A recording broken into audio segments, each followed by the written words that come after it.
추석 명절 예배에 오신 여러분들에게 하나님께서 샘솟는 은혜의 기쁨을 주실 수 있기를 바랍니다. 요즘 우리가 누구에게 의사를 전달할 때에 글을 쓰는데 거의 SNS 형식으로 글을 쓰게 됩니다.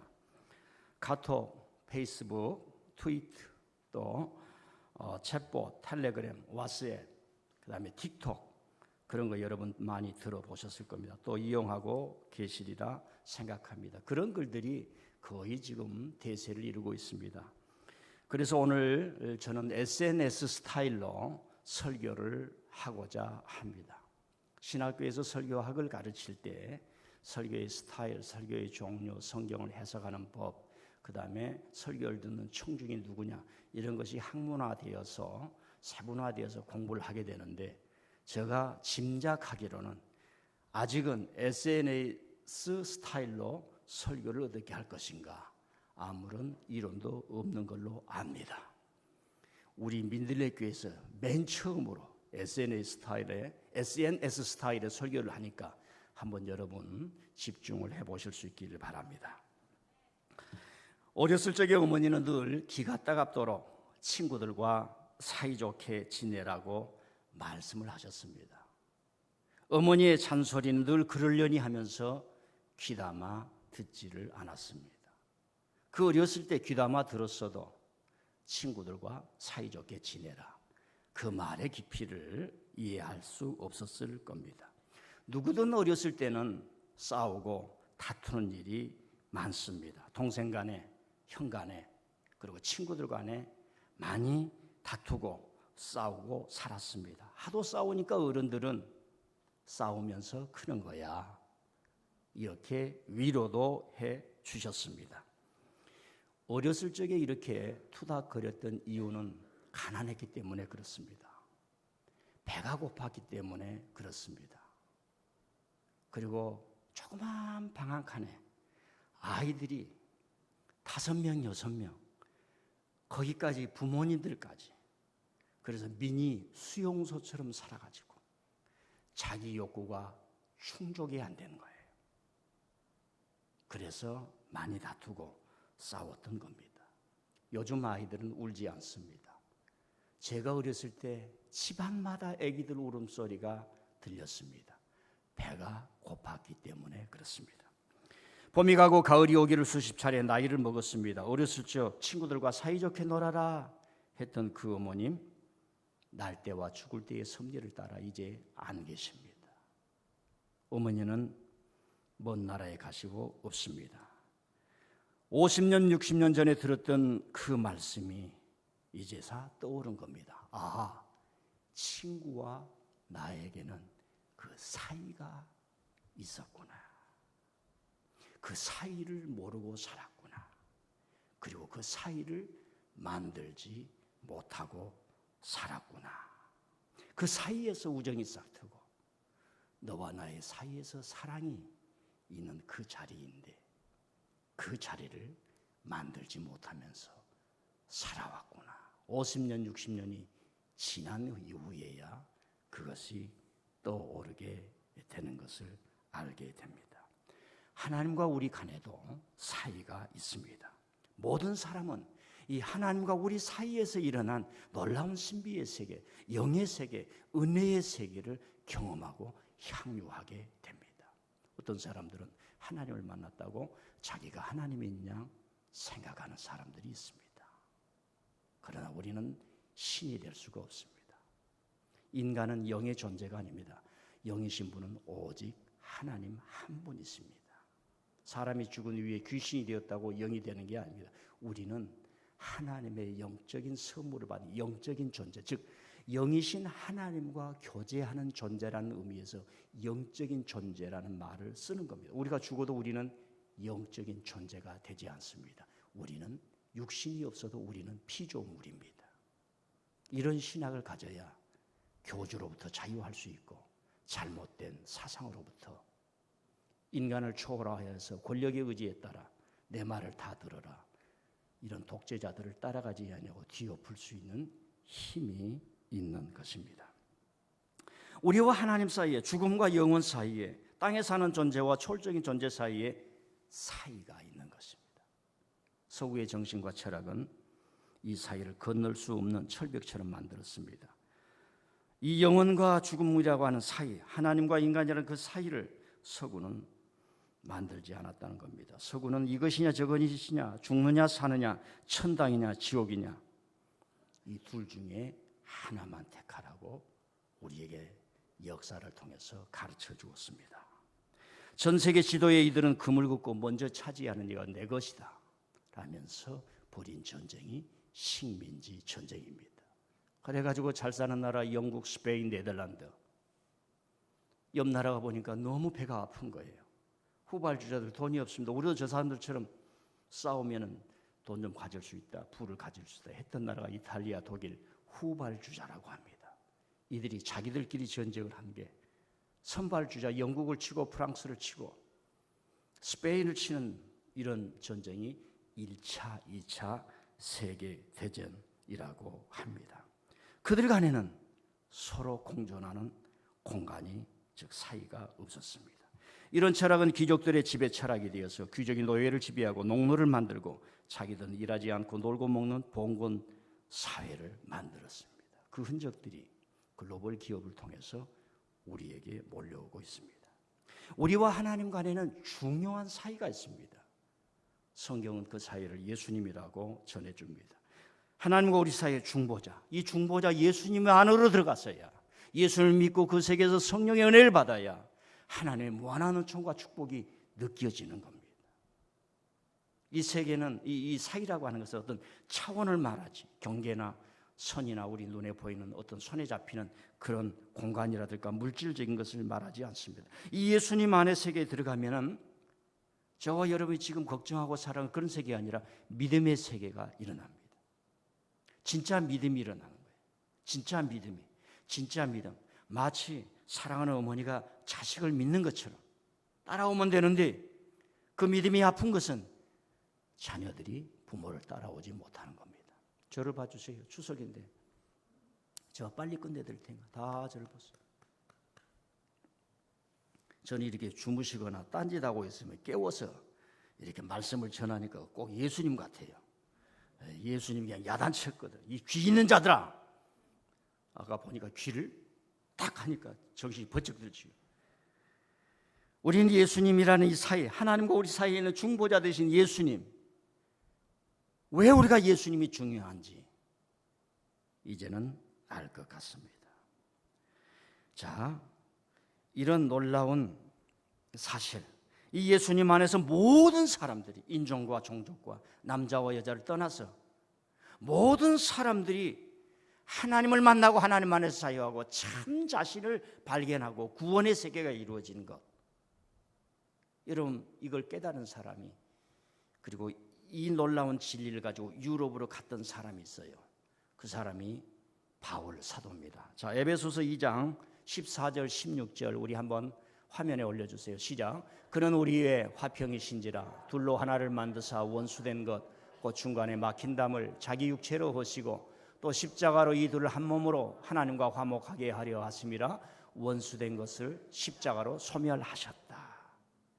이 예수님 안에서 이루어지는 하나님과 우리의 사이를 만들어 놓으시고 우리 육체인 인간을 여기에 초대해서 마음껏 하나님을 향유하게 하고 그 하나님의 세계를 경험하도록 진리를 전파하셨던 분이 바로 바울 사도였고, 그 사이를 만드셨던 분이 예수님이셨습니다. 고대 시대에는 신이 그냥 죽이는 거예요. 신이 죽이겠습니까? 내가 신이다 하는 제국의 권력자가 죽이는 겁니다. 그러면서 신의 이름으로 했다는 거지요. 이것이냐 저거냐 둘 중에 하나밖에 없습니다. 노예로 잡힌 사람은 재물의 제사장에 그냥 피를 흘리면서 죽어갔던 것, 우리 역사의 흔적으로 많이 가지고 있습니다. 지난 주간에 우리 교회 어느 권사님 어머님이 소천을 하셨습니다. 장례 기간이라고 하는 것은 애도의 기간입니다. 유족들은 장례 기간 동안 충분히 애도를 할 수 있어야 장례가 끝나고 마음이 제자리로 되돌아오게 됩니다. 그래서 주위 분들이 이해를 갖춰서 정성을 표해줄 때 유족들은 충분히 위로를 받고 어제까지 계셨던 분이 지금 부재하고 소멸했다는 것을 이해하고 받아들이게 됩니다. 여러분, 한 몇 년 전입니까? 2014년도 세월호 사고가 났을 때 애도하지를 못하게 했습니다. 나라가 뒤죽박죽 되지 않았습니까? 울어야 되는데 어제까지 있었던 존재에 대해서 오늘 사라지는 그 존재 그것을 이 애도를 할 수 있어야 되는데 하지 못했어. 얼마나 많은 혼란과 어려움이 왔습니까? 여러분, 사람은 태어날 때도 제 힘으로 태어나지 못합니다. 죽을 때도 자기 삶의 종지부 마침표를 찍지 못하는 게 저와 여러분입니다. 남이 해주어야 합니다. 목숨이 끊어진다고, 숨이 끊어진다고 죽음이 되는 게 아니에요. 남이 애도를 함으로 말미암아 남은 사람들이 그 사람을 이해를 하고 수용을 할 수 있어야 삶의 마침표가 끊어지는 겁니다. 쉽게 얘기를 할게요. 우리가 살다 보면 어쩌다가 스스로 생명을 부모님 전에 끊은 자녀들이 있을 수 있고 어떤 사람들이 있을 거고 우리 사회에 형제 자매들이 있을 수 있어요. 눈에 흙이 들어갈 때까지 그 찢어진 가슴 부둥켜 안고 괴로워하는 겁니다. 마침표를 바로 찍지 못하기 때문에 그런 것입니다. 제가 벽제 화장터에서 시신이 화장실로 들어가는 것을 보는데 유족들 몇몇이 우는 걸 보았습니다. 옆에 있는 유족들도 울음소리가 들려왔습니다. 그런데 그 불구덩을 보는데 제 마음속에 큰 깨달음이 일어났습니다. 이야, 저거야말로 인류 역사에서 가장 장엄한 순간이라는 생각이 들었습니다. 아마 이런 묵상은 제가 처음이지 않을까. 불구덩이 들어가는데 이거야말로 가장 장엄한 순간이다 하는 뚱딴지 같은 생각을 제 스스로 해보았습니다. 흙이요 티끌인 인생이 흙이요 티끌로 돌아가는 것이야말로 가장 위대한 거예요. 만약 흙이요 티끌로 돌아가지 않고 AI나 무슨 영생불사는 기계가 되어 있다면 얼마나 징그럽고 괴물이 되겠습니까? 광화문에서 하사비스가 만든 고라는 것은 바둑이라는 말입니다. 우리나라 말로 고가 아니에요. 알파 바둑이라는 말입니다. 중국과 일본의 음차를 읽으면 고로 쓸 때 바둑으로 읽습니다. 그걸 만든 이가 하사비스입니다. 영국의 젊은이입니다. 구글이 그걸 인수를 하려고 했어요. 바둑두는 기계를 왜 인수를 하느냐? 앞으로 전 세상은 AI가 될 것이라고 하는 것 때문에 인수를 할 때에 하사비스가 하는 얘기입니다. AI는 무서운 괴물이 될 수 있습니다. 핵폭탄보다 더 무서운 괴물이 될 수 있습니다. 이걸 쓰기 위해서 반드시 윤리가 필요합니다. 그래야 제가 인수를 허락할 수 있습니다. 그래서 구글에는 이 윤리위원회가 설치가 된 겁니다. 저는 이것을 종교로 바꾸는 겁니다. 신앙으로. 목사가 되는 것, 성령을 체험하는 것, 하나님을 체험하고 하나님의 계시를 받았다고 하는 것, 대단히 위험한 겁니다. 교회를 자기 것이라고 생각할 수가 있고 성도를 자기 부하로 이긴다는 것, 교회 크기를 자기 사업의 크기로 신자유주의 속에 생각할 수 있는 것.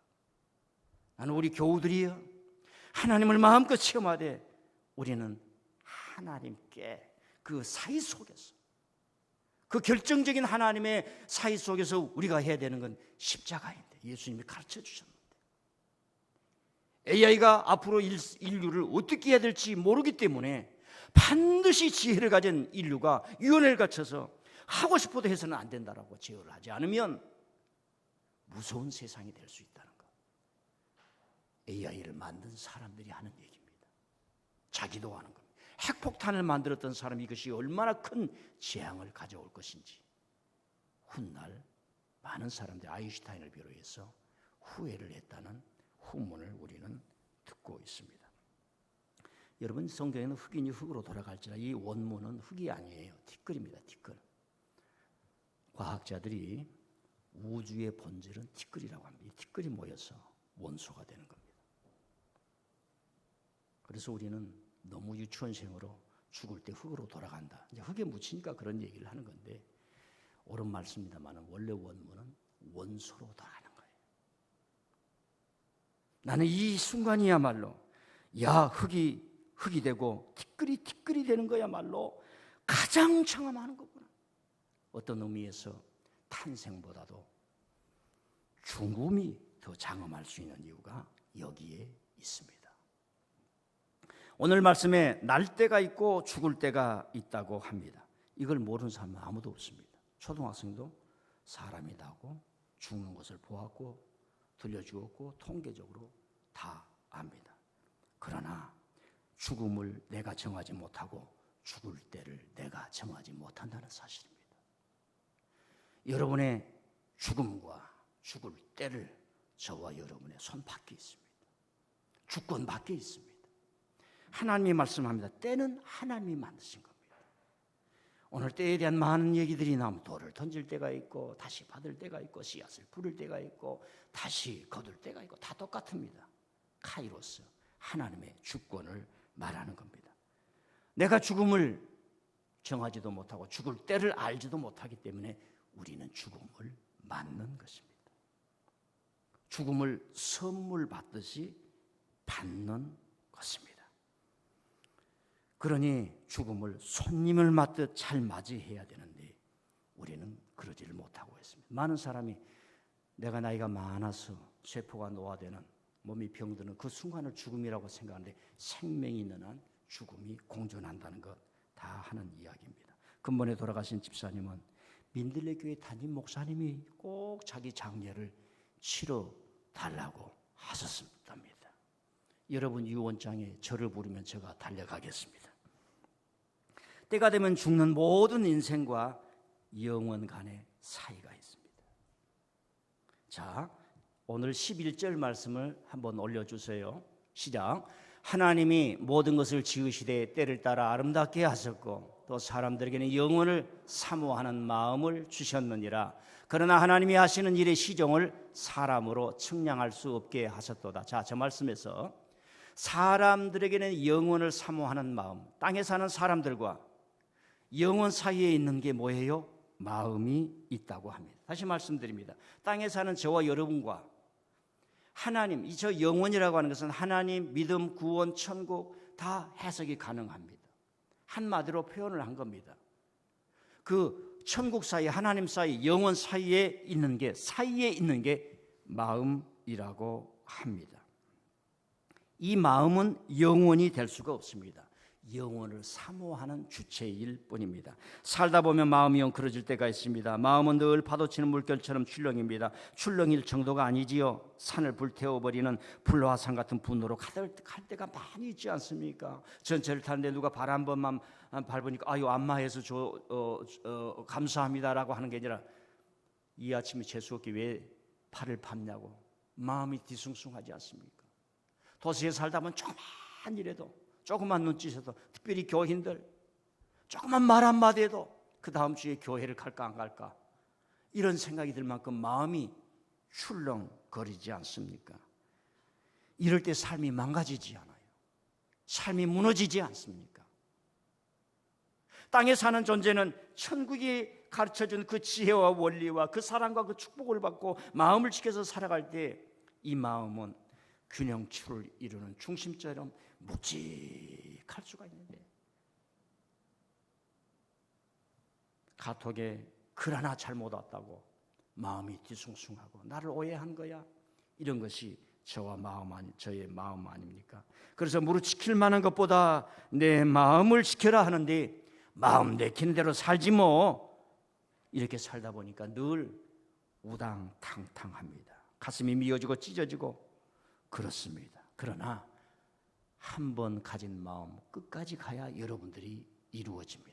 무릇 지킬 만한 것보다 내 마음을 지키라. 하나님 아버지 이렇게 살겠습니다 해서 그 마음을 지켜서 가면 되는데 흔들리는 마음을 따라가는 겁니다. 하나님 이 학교에서 저 교회에 가서 내가 은혜를 받고 지식을 얻고 정말 내 인생을 달려가겠습니다. 그 결단된 마음을 지켜가면은 여러분의 길이 열리고 지혜가 쌓이고 난공불락도 뛰어넘을 수 있는 에너지, 힘 그런 것이 생기는데 출렁거리는 마음 따라가다 보니까 하나도 이루어진 것이 없고 자기 자신을 보기가 어렵습니다. 자, 죽음과 영원 사이에 있는 것이 있는데 이 마음이라고 하는 거예요.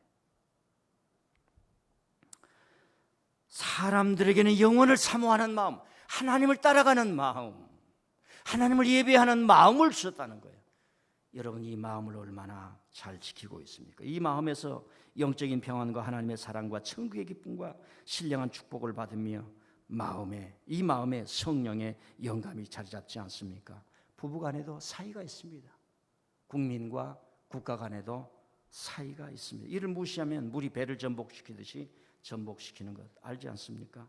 사람 간에도 사이가 있습니다.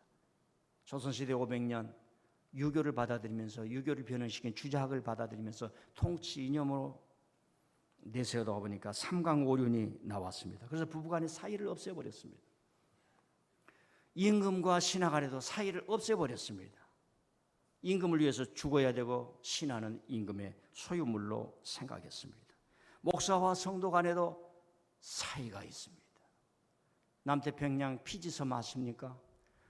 거기에 신옥주라는 이단 여성 자기 타이틀을 목사라고 합니다. 목사가 아니겠죠. 목사가 그렇게 할 수가 없지요. 한 1000명을 이주를 시켜놓고 타작마당이라고 사람들을 불러서 기분 나쁘면 여러 사람들 앞에서 타작을 하는 거예요. 뺨을 때린 걸 타작이라고. 저는 참 놀라운 게 왜 거기서 반항하는 사람들이 안 일어날까? 여러분 때리면 반항해야 합니다. 대통령이든 국무총리든 참모총장이든 중대장이든 여러분의 생명권을 위하는 사람은 반항해야 돼. 그게 공자가 가르쳐준 말이고 맹자가 가르쳐주는 말이고 그 다음에 정약용 선생이 가르쳐준 거예요. 국민이 선택한 자가 올바로 하지 못할 때는 그 사람을 쫓아내라고 그래서 이게 정약용의 사상입니다. 성경에 보면 예수님은 하나님은 어떤 분이에요? 하나님을 믿지 않고 종교를 빙자해서 자기 유익을 취하는 예루살렘을 돌 하나도 남지 않도록 없애버렸지 않습니까? 그래서 제대로 믿는다는 것이 중요한 거예요. 바로 믿는다는 게 중요한 거예요. 자기 절제에 깊이 들어갈 수 있어야 합니다. 십자가는 우리에게 무한한 용기를 주는 겁니다. 어떤 가시밭길 그걸로 우리를 가르칠 수가 없어요. 여러분 그만큼 중요한 거예요. 왜? 하나님 우리 사이에 사이를 만들어 놓고 예수께는 내 아들에게로 오라, 내 아들에게로 오라. 기복신앙이 될 때 십자가가 없어집니다. 기복신앙이 올 때에 자기가 저항하는 힘, 모세처럼 애굽의 제국에 저항하는 힘이 없어요. 모든 아름다운 것이 이 사이를 통해서 사이를 좋게 만들 때 이런 사이라고 하는 것은 38선 같고 국경선 같은 분리가 아닙니다. 그 사이는 어떤 한정된 공간이 아니라 마음껏 우리가 되고 하나님의 은혜를 받을 수 있는 그런 차원이라고 말할 수 있습니다. 나를 떠나 너를 이해하는 자리, 너는 너를 떠나 나의 세계로 들어와 마음껏 공유하는 차원입니다. 누구도 소유해서는 안 됩니다. 이걸 사이라고 말할 수 있습니다. 어머님이 말씀하셨습니다. 친구와 사이좋게 놀아라. 동네 가면 골목대장이 있습니다. 그 친구는 사이를 못 만드는 친구입니다. 사이를 잘 만들어야 돼요. 부부도 사이를 잘 이건 균형선이 아닙니다. 성경적으로 보면 정과 욕심을 십자가에 못 박아야 사이가 이루어집니다. 어머니는 자식을 키우기 위해서 온갖 짐을 다지고 삽니다. 자식이 늦게 들어와도 어머니는 참습니다. 벼락을 치고 싶어도 연기합니다. 왜? 사이를 만들기 위해서. 그 사이가 우리를 살려주고 생명을 위로해주고 그 사이 때문에 용서가 일어나고 그렇습니다. 이런 어머니들에게 박수를 보냅니다. 이제 뭡니까? 추석이 돼서 가족끼리 모이는데 이런 부모님들에게 어머니들에게 큰 절 올리고 박수 한번 보내보시길 바랍니다. 어느 날 머리에 열이 오르고 몸이 아팠습니다. 우리가 일상적으로 경험한 거지요. 오른손 검지와 중지를 이렇게 모아서 왼쪽 정맥이 있는 곳에 손을 띄었습니다. 맥박이 뛰는 것을 알게 됩니다. 그때입니다. 내가 내 자신을 관찰하고 진찰하고 측정하기 위해서 손을 갖다 댄 나와 열이 나고 몸이 아파서 진찰해 주세요, 좀 만져주세요 하는 두 개의 나가 우리 안에서 일어나게 되는 것을 알게 됩니다. 진찰하고 관찰하는 나와 관찰당하고 나를 어루만져 주세요, 나 힘들어요, 나 열이 나고 있어요, 좀 만져주세요 하는 이 두 나 사이에 뭐가 있습니다. 그걸 우리는 의식이라고 합니다. 자기를 알려면 때로는 자기 밖으로 나가 자기를 측정하고 자기를 관찰하는 사이를 만들어야 합니다. 이런 행위를 우리는 성찰이라고 하고 회개라고 합니다. 나는 우리 교우들이 기도를 할 때 지난주에 기도도 못했으면 뭐 했습니다, 이런 걸 용서해, 이런 기도 제발 좀 안 했으면 좋겠어요. 기도하는 것을 하면 되잖아요. 기도하는 것을 하면 되잖아요. 왜 안 하고 나와서 교회 와서 기도 안 한 죄를 용서해 주세요, 그렇게 다람쥐 쳇바퀴 돌듯이 하나도 변화가 안 일어납니다. 하나님의 말씀은 살았고 운동력이 있어 날쌘검처럼 우리의 관절골수를 찔러 쪼갭니다.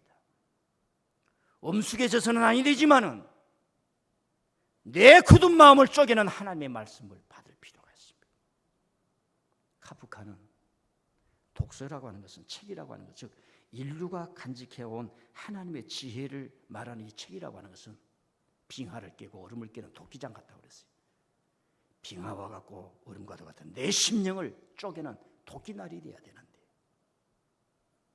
내가 오늘 무슨 기도를 해야 될 것인가, 의식하고 내가 어떤 예배를 드려야 할 것인가, 어떻게 하나님을 찬양해야 되는가, 한순간에 100% 온전해질 수 없습니다. 잘하는 과정이 있습니다. 미숙한 과정이 있습니다. 배우면 되는 겁니다. 해야 할 일을 못했다고 회개하기보다는 해야 할 일을 추려서 하면 되는 겁니다. 와서 하나님 아버지 이렇게 행하니까 너무 감사합니다. 할렐루야. 하나님 기도해 보니까 너무 감사합니다. 하나님께 열매를 드리실 수 있기를 바랍니다. 제가 이 사이라는 얘기를 하기 위해서 한문을 하나 올리게 드리겠습니다. 사람 인자가 있습니다. 사람 인자는 두 사람이 기대인 겁니다. 여러분 보십시오. 50%는 붙어 있는데 50%는 떨어져 있습니다. 사람은 어떤 누구도 권력으로, 기업으로, 돈 많다고 내 회사에 들어온 말단 사원이라고 소유해서 안 됩니다. 저기에 사이가 있는 겁니다. 내 자식도 내 부모도 사이가 있는데 우리는 이 사이를 만들지 못했습니다. 저와 여러분이 앞으로 해야 됩니다. 건강, 재물, 돈 다 사이가 있습니다.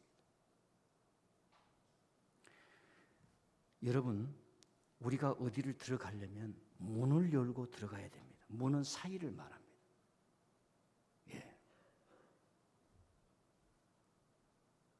저 문이라고 하는 것은 쌀의 문 두 개가 마주보고 있는 겁니다. 대문 두 개가 마주보고 있는 것을 문이라고 합니다. 그런데 참 이해하는 것은 우리 선조들도 문을 문이라고 했어요. 한자도 저 문을 문이라고 했어요. 음차가 같아요. 그런데 저 문은 경계입니다. 문이 열리지 않으면 철벽 옹성이 되는 거예요. 철의 장막이 되는 거예요. 여러분들의 마음을 열지 않으면 하나님도 못 들어갑니다. 사람을 만날 때 안녕하세요 하지 않으면 그 사람에게 말을 걸 수가 없습니다. 저는 우리 교우들에게 다 명찰을 달라고 했어요. 이게 문 같아요. 문을 살짝 삐꾸미 열어줘야 신동파 동생인가? 신동채, 오늘 내가 보리밥을 먹어서 발음을 세게 하면 똥채가 되네? 저 사람 속으로 들어갈 수 있는 틈이 생기는 거예요. 문이라고 하는 것은 가만히 있으면 벽이 되고 옹벽이 되고 다른 사람 들어올 수 없어 하는 겁니다. 여러분 어디를 갑니다. 부잣집을 갑니다. 문이 안 보이는 거. 문 어디 있어? 문으로 가야만 합니다. 근데 그 문은 24시간 열리지 않는 문이에요. 그 문이 아니라 돈으로 바른 초롱벽 성이 되는 겁니다. 근데 저 문에 빛이 들어오는 거예요. 해가 있습니다. 저 문에 저 날일자를 쓰거든요. 해가 들어오는 거예요. 저게 사이란 말이에요. 사이 간자라. 간격, 간극, 사이가 있다는 말입니다. 문이 초롱벽성이 아니라 문을 통해서 빛이 들어올 때 저쪽 사람과 내가 통하는 겁니다. 빛이 들어올 때 예수님은 자신을 문이라고 그랬습니다. 예수님은 자신을 빛이라고 그랬습니다. 하나님과의 사이 속에 문을 열어놓고 너가 놓고만 하면 이 사이로 들어올 수 있다. 예수님이 초대해 주신 거예요. 돈 많이 가져야, 잘나야, 어디 이름이 나야가 아니라 어떤 사람이든지 예수님 안에 들어올 수 있도록 노크를 하라는 겁니다. 그 사진, 빛이 들어온 사진 하나 보여주세요. 저게 사이간입니다. 참 이상하죠? 저 철옹벽성 같은 문에 빛이 들어와야 사이가 생기는 겁니다. 여러분 속에 빛이 있어야, 예수님의 빛이 있어야, 진리의 빛이 있어야 다른 사람이 와서 사이 속에서 공유할 수 있고 대화할 수 있고 요즘 말로 소통할 수 있고 누릴 수 있고 춤출 수 있고 인생을 살아갈 수가 있게 됩니다. 빛이 있을 때 그 빛은 성경에서 예수님이라고 말씀을 합니다. 하나 더 얘기를 할게요. 그리고 저 문에다 귀를 갖다 대는 거예요. 귀를 유심히 듣기 위해서 저거 귀 이자거든요. 안에가 있는 게 저게 질문, 문답 알아보는 거예요. 이 철벽 속에서 철벽이 아니라 문에 대고 저쪽 소리를 귀담아 듣는 겁니다. 예배당에 와서 하나님의 소리를 듣는 겁니다. 예배에 와서 우리의 온 마음을 듣고 귀를 열고 하나님의 진리의 소리, 예수님의 소리를 듣는 겁니다. 지식도 사랑도 인생도 들을 때 열립니다. 귀 있는 자는 들을지어다. 저 글자를 만들어 놓은 사람들 그 누군지는 몰라요. 누군지는 탄복할 일입니다. 그래서 우리는 인류가 살아온 과거를 뒤적이면서 공부를 할 때 탄성이 나는 겁니다. 즐거움이 일어나는 겁니다. 하기 시습지면 불력이 어려워라. 즐거움이 일어나는 겁니다. 말씀을 요약합니다. 부모와 자식 간에도 사이가 있습니다. 부부도 사이가 있습니다. 일방적으로 하나를 만들려다 다 망칩니다. 내 주장대로 하려다가 사이를 만들지 못해 불행해집니다. 예수님이 오셔서 우리를 강요하는 것이 아니라 초대하는 겁니다. 나랑 같이 하나님의 은혜 안에서 아버지의 대씀에 은총을 받자. 이게 기독교입니다. 오늘 기독교가 공격적인 종교가 되었어요. 1차, 2차 전쟁을 일어났던 모든 나라들이 다 기독교입니다. 사이를 만들지 말고 그저 땅 따먹기. 우리가 1등을 해야 돼. 우리가 돈을 더 많이 벌어야 돼. 싸운 게 유럽이었고 1차, 2차 전쟁이었습니다. 그러나 왜 예수님이 중요한지, 예수님 믿고 오늘 천당 갑니다. 그런 차원을 좀 뛰어넘어서 우리의 삶에 주어진 그 예수님의 흔적과 의미와 상징과 뜻이 무엇인지 좀 한번 묵상하는 얼마나 좋을까 생각합니다. 친구와 사이좋게 지내라 말씀하셨던 어머님의 말씀, 친구와 친구 간에, 우리와 하나님 간에, 너와 나 간에 좋은 사이를 만들어서 행복을 만들고 진리를 만들고 하나님의 은혜를 누리며 살라는 것은 성경적 진리였습니다. 하나님이 모든 것을 지으시되 때를 따라 아름답게 하셨고 또 사람들에게 영혼을 사모하는 마음을 주셨느니라. 여러분 함부로 돌진하지 마십시오. 삶은 곡선투성입니다. 사이를 잘 만들어야 되는데 이 사이는 이렇게 관념적인 것이 아니라 성경적으로 내 정과 욕심을 십자가에 못 박고 때로는 그대를 높이 올려주고 때로는 내가 앞에서 이끌어야 되고 먹을 때는 뒷전에 서고 어려울 때는 앞에 서라는 말이 있습니다. 그럴 때에 이 사이가 이루어지는 것입니다. 예수님께서 그 지혜를 주셨고 오늘 말씀합니다. 영원을 사모하는 마음을 주셨느냐. 이 마음이란 사이 속에 하나님의 은총이 충만하기를 바랍니다.